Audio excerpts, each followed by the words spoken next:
Bismillahirrahmanirrahim. Temuan kita pada sesi ini akan melanjutkan pembahasan tentang bagaimana membangun sebuah keluarga yang memiliki kesejiwaan. Satu model keluarga yang apabila tercipta dan terwujud kesejiwaan di dalam berumah tangga, maka inilah pilar kedua terpenting dari sebuah keluarga yang sakinah, mawaddah, warahmah. Kita telah mengkaji 5 langkah untuk mewujudkan kesejiwaan keluarga atau kesejiwaan pasangan suami istri. 5 langkah itu yang pertama adalah membangun saling pengertian di antara pasangan suami istri. Kemudian langkah yang kedua adalah saling membuka diri di antara pasangan suami istri. Yang ketiga adalah berdamai dengan dinamika dalam berumah tangga. Yang keempat adalah ibda binafsik, memulai dari diri sendiri. 3 langkah yang disebutkan tadi itu, jangan kita menunggu dari pasangan kita, tapi kita memulai dari diri kita sendiri. Kemudian yang kelima, pada pertemuan yang lalu kita telah membahas tentang langkah yang kelima, yaitu terimalah pengaruh daripada pasanganmu. Terimalah pengaruh dari pasanganmu. Sekarang kita akan masuk pada langkah yang keenam. Merelakan diri untuk berubah. Ini adalah merupakan langkah penyempurna dari langkah sebelumnya. Langkah sebelumnya meniscayakan untuk menerima pengaruh dari pasangan kita. Nah, untuk melengkapi langkah ini, maka kita harus merelakan diri untuk berubah. Sebab konsekuensi daripada pengaruh pasangan adalah kesiapan kita untuk berubah. Mari kita lihat kenapa kita harus berubah. Kenapa kita harus merelakan diri untuk berubah? Suami harus merelakan diri untuk berubah. Boleh jadi itu adalah karena pengaruh daripada istrinya.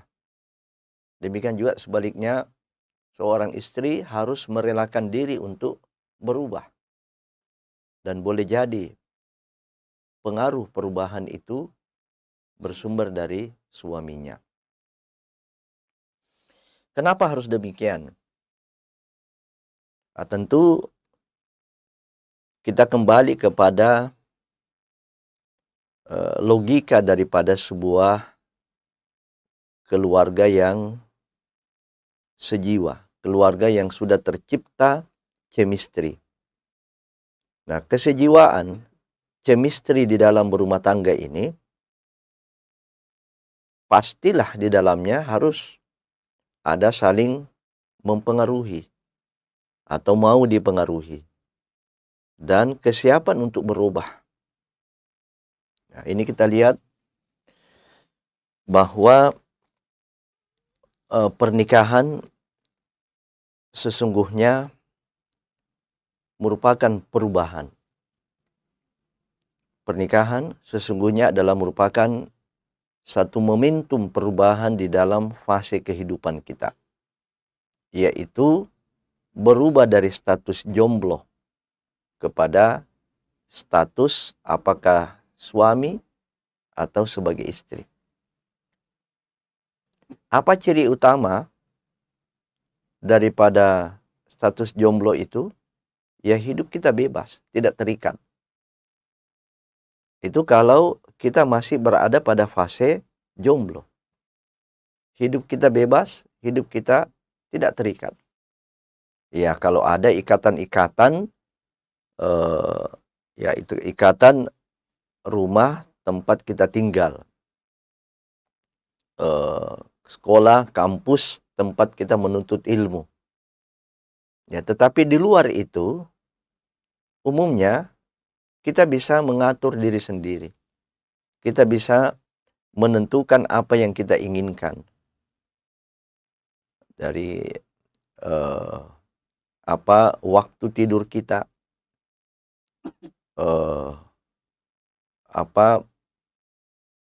waktu kita berada di luar rumah, apa yang kita kerjakan di luar rumah, waktu kapan kembali ke tempat domisili, itu kita masih bebas. Gaya hidup kita, apakah gaya hidup boros, gaya hidup glamor, itu masih bebas. Tetapi apabila kita sudah masuk dalam jenjang pernikahan, inilah fase di mana kita harus menyadari diri, status kita bukan lagi jomblo. Kita bukan lagi orang yang menyendiri, yang bisa menentukan apa yang kita inginkan, apa yang kita harapkan, tetapi dalam fase berkeluarga, kita ada ikatan-ikatan. Kita tidak boleh memenuhi apa saja keinginan dan harapan kita tanpa kita memperhatikan pasangan kita. Ya, sebab apapun sikap yang kita pilih, apapun gaya dan cara hidup yang kita pilih, itu akan berpengaruh, akan berimplikasi kepada pasangan kita. Pola hidup glamor, pola hidup boros misalnya dari seorang istri, yang itu adalah merupakan bawaan ketika dia masih jomblo, itu tidak selamanya sesuai, tidak selamanya harus diteruskan ketika dia sudah berkeluarga. Ya, kalau suaminya memiliki kelapangan di dalam nafkah, dalam rezeki, itu pun bisa merusak dinamisasi daripada hubungan kekeluargaan. Ya, kenapa? Sebab pola hidup boros misalnya, ini tentu implikasinya kepada keuangan keluarga. Nah, kita harus merelakan diri untuk berubah. Nah, kemudian yang kedua, suksesnya langkah ini dalam rangka mewujudkan kesejiwaan keluarga, harus kita rela meninggalkan sifat egoisme dan sifat egosentris. Apa itu egoisme? Yaitu satu prinsip hidup yang menjadikan semua keinginannya harus tercapai. Semua egonya, keinginan, harapannya harus tercapai tanpa memperhatikan dengan siapa dia bergaul. Dia punya kecenderungan malah menekan dan memaksakan orang lain. Itu sifat ego.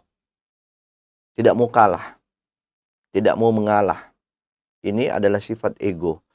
Ketika kita sudah berkeluarga, sifat ini sudah tidak pantas lagi kita miliki. Sebab kita punya pendamping hidup, kita punya teman hidup, bersama siang dan malam. Maka sifat merubah diri ini tidak bisa apabila kita tidak berani dan tidak mau berkorban untuk meninggalkan sifat egoisme. Demikian juga egosentris. Egosentris adalah satu sikap yang menjadikan dirinya sebagai standar. Ya, menjadikan dirinya sebagai standar. Standar-standar kehidupan, standar-standar pergaulan itu didasarkan pada dirinya. Nah, sifat inilah yang bisa menghalangi langkah ini. Kita tidak bisa berubah sepanjang dua sifat ini kita miliki. Kita egoisme, dan kita memiliki sifat egosentris. Menjadikan semuanya itu standarnya pada diri kita. Standar kesederhanaan misalnya. Kita tidak mau mengakomodir standar kesederhanaan yang dibangun oleh pasangan kita. Apalagi standar kebersihan. Ada orang yang sangat bersih sekali. Nah, ketika standarnya ini dia jadikan sebagai standar sentris di dalam standar dirinya, maka ini juga bisa mengganggu kenyamanan pasangan. Ya, karena kebersihan, kerapian itu sifatnya relatif. Ya, tergantung siapa yang menerapkan kebersihan itu. Ada standar kebersihan yang sangat detail, semua tidak ada. Ya, katakanlah seperti orang Jepang. Tidak ada sedikit pun kotoran. Nah, namun ada juga yang standarnya tidak sampai di situ. Yang penting bersih, ya, dalam hal-hal yang sifatnya umum, yang sifatnya global. Maka ini kita harus merelakan diri untuk berubah. Merubah standar, ya, menurunkan standar. Kalau standar kita terlalu tinggi, kita turunkan. Nah, kemudian yang ketiga, tujuan daripada merelakan diri untuk berubah ini adalah temukan jalan tengah. Ini adalah merupakan sasaran, tujuan daripada langkah merelakan diri kita untuk berubah adalah di dalam rangka untuk menemukan jalan tengah. Ya, menemukan titik temu. Ya, titik temu sehingga melahirkan entitas baru dari keluarga kita. Melahirkan identitas baru, ya, dari keluarga kita. Demikianlah hakikat daripada kesejiwaan itu. Bersatunya dua insan yang berbeda, lalu kemudian menyatu menjadi sebuah pasangan, menjadi sebuah identitas baru, hasil daripada saling mempengaruhi dan hasil daripada kesiapan untuk saling berubah. Kemudian sifat saling merelakan diri untuk berubah ini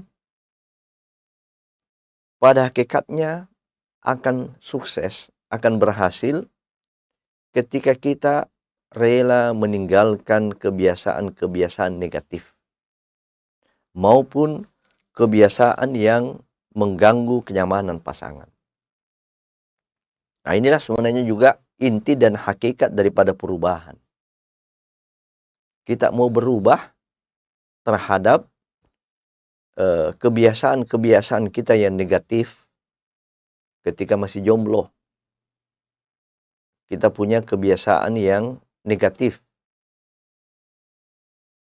Maka kebiasaan kita apabila mengganggu yang lain, apabila mengganggu pasangan kita, ini kita harus evaluasi. Apalagi memang kebiasaan itu sudah eee cenderung kepada dosa, ya cenderung kepada maksiat, eee, itu artinya kita telah menghadirkan neraka di dalam keluarga kita. Kita telah menghadirkan faktor-faktor yang menyebabkan keluarga kita tidak akan mencapai keluarga yang sakinah, mawaddah, warahmah. Demikian juga kita harus eee, menghilangkan hal-hal yang mengganggu kenyamanan pasangan. Nah, inilah pentingnya ya dan rambu-rambu eee, bagaimana kita merelakan diri untuk berubah. Kemudian mungkin ada pertanyaan, apa saja yang harus berubah? Apa saja yang harus berubah? Ya tentu tidak semua kita rubah. Ya, sehingga kita betul-betul menjadi manusia yang super baru. Tapi yang berubah di sini tadi kembali kepada standar kebiasaan buruk, kebiasaan yang negatif. Kemudian yang kedua, bisa saja ada kebiasaan itu positif tapi mengganggu pasangan, ya. Maka di sini kita lihat yang harus berubah, dari setiap pasangan dan semua harus merelakan diri untuk berubah, yaitu kebebasan dan keterikatan. Jadi kita tidak berada lagi pada fase kehidupan yang serba bebas. Kebebasan kita dibatasi. Ya, ekspresi kita, cita-cita kita, harapan kita, gaya hidup kita itu sudah tidak bebas. Sebab kapan kita bebas, ini bisa mengganggu kita punya pasangan. Sebebasnya saja kita pulang rumah di tengah malam. Karena mungkin itu kebiasaan kita di waktu masih jomblo. Kita pelesiran di luar rumah pada malam hari, kita mau pulang jam 12 malam, kita mau pulang jam 2 malam, ya. Itu tidak masalah mungkin ketika kita masih jomblo. Ya, tetapi apabila kita sudah berkeluarga, ini sudah tidak cocok lagi. Ya, bagaimana kita mau membangun sebuah keluarga yang kuat, keluarga yang bersenyawa, kalau kita tidak merelakan diri kita untuk berubah dalam hal kebiasaan-kebiasaan buruk. Di sini sudah ada keterikatan, ya. Nah, keterikatan. Kuncinya membangun kebebasan dan keterikatan eh, yang yang diinginkan agar kesejiwaan ini bisa tercipta adalah sesuaikan dengan keinginan dan pasangan. Sesuaikan dengan keinginan pasangan kita. Nah, kita berubah pada berbagai keinginan-keinginan yang mengganggu pasangan kita. Ya, bahkan sedapat mungkin kita melakukan konfirmasi. Ya, kita keluar pada waktu pagi. Kemudian selesai aktivitas di luar, kita harus kembali ke rumah, lalu kemudian kita singgah di mana, dalam waktu berapa lama, ini sebaiknya kita konfirmasi. Kita konfirmasikan. Ya, sebab adanya perubahan-perubahan yang tanpa konfirmasi, ini bisa menimbulkan kecurigaan, ya, bahkan bisa menimbulkan ketidaknyamanan, ya, pada pasangan kita. Nah, kalau istri kita sudah tahu bahwa jam pulang kita kerja, di rumah kita sudah ada sebelum asar, di rumah kita sudah ada jam 4 misalnya, lalu kemudian cenderung terjadi perubahan. Perubahan karena eh, apa? Kita menganggap diri kita ini sudah tidak punya keluarga, tidak punya istri, tidak punya anak, ya. Maka lambat laun eh, muncullah kecurigaan-kecurigaan. Awal pernikahan, suami jadwal keluarnya, jadwal pulangnya teratur, tiba-tiba terjadi perubahan. Ini bisa menimbulkan kecurigaan dan bisa menimbulkan kekhawatiran. Nah, maka eh, disinilah medan pertama kita berubah dalam hal kebiasaan dan keterikatan. Yang kedua adalah berubah dalam hal cita-cita dan realitas keadaan. Mungkin ketika kita jomblo, punya cita-cita untuk meraih pendidikan yang tinggi. Tidak hanya S2, mungkin ada yang bercita-cita sampai S3. Baik itu istri maupun suami. Ketika masuk di dalam rumah tangga, tidak semua cita-cita dan harapan kita ini harus terwujud. Boleh jadi karena tempat, sehingga menghendaki adanya perubahan. Boleh jadi karena seorang suami ikut istri, atau istri ikut suami, ya, di mana di tempat itu tidak memungkinkan cita-cita kita bisa terwujud. Persoalan tempat, juga persoalan kondisi, keuangan, kondisi nafkah rumah tangga. Nah, tidak boleh semua cita-cita dan realitas kita ini masuk dalam berumah tangga itu dipaksakan harus terwujud. Maka harus juga kita memahami realitas yang terjadi. Al-Quran sendiri memang selalu memotivasi kita untuk meraih cita-cita yang tertinggi, untuk selalu merengkuh harapan-harapan yang ideal. Namun Al-Quran juga tidak menafikan adanya perubahan-perubahan kondisi.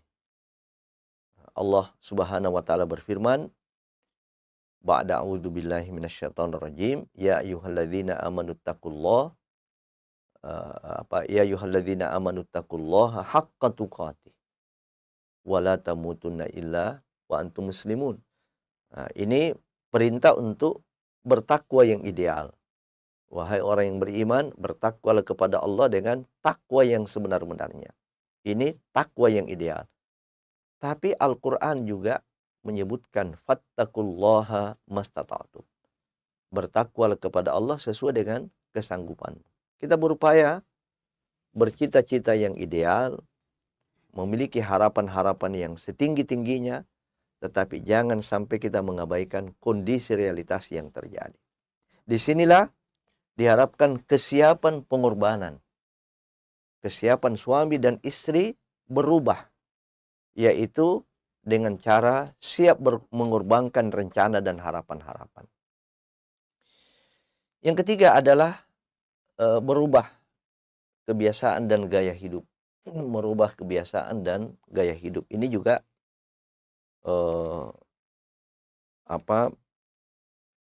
perkara yang harus kita siap berubah. Suami istri harus siap berubah kebiasaan dan gaya hidup.